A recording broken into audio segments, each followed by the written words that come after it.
घूर्णन सिमेट्री और रेखीय सिमेट्री। तो हमने यहाँ पर एक मंदिर बनाया है। ये मंदिर का जो डोर यानी दरवाजा है, ये इसे हम बीच से अगर हम डिवाइड करेंगे तो इसका दोनों साइड बराबर दिखेगा। ठीक है, यानी सेम दिखेगा। और हमने यहाँ पर शॉप्स यानी मेरा शॉप्स यानी दुकान दिखाए हैं।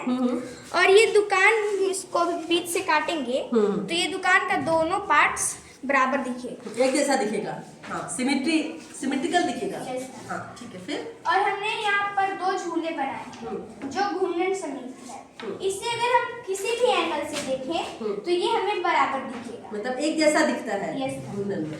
और हमने यहाँ पर रंगोली को भी हम कहीं से भी देखें तो ये हमें सेम दिखेगा, एक जैसा। फ्लावर्स भी बनाए हैं यानी फूल। पेपर से बनाया आपने? यस मैम, हमने पेपर से इसे बनाया है। हाँ। इस संसार का जितना भी खूबसूरत चीजें हैं वो सिमेट्री है, सिमेट्रिकल है। यस जैसे कि और ये हमने एक नीम का पत्ता है, अगर इसे हम अगर दोनों तरफ से देखें तो ये हमें बराबर दिखेगा। और हम अपने फेस पर अगर लाइन लगा दें तो हमारे फेस का दोनों साइड बराबर दिखेगा, एक जैसा। मतलब इसका मतलब ये कहने का, जैसे ये पत्ता है इसके दोनों भाग एक जैसे दिखते हैं, मतलब ये सिमेट्रिकल है।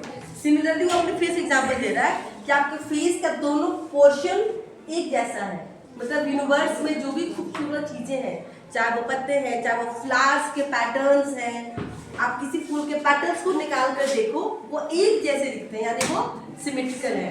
तो इससे करके आपको क्या इससे करके हमें सिमेट्री को पढ़ने में आसानी हुई और हम इसे करके देखें तो हमें आसानी से समझ में आए। मतलब सिमेट्री जो आपका मैथ्स का टॉपिक था उसको आपने करके देखा, अपने एवरीडे लाइफ के जो एग्जांपल्स थे उससे रिलेट करके देखा, तो ये टॉपिक ज़्यादा इंटरेस्टिंग लगा। ये कहना चाह रहे हो? ठीक है बेटा, क्लापिंग।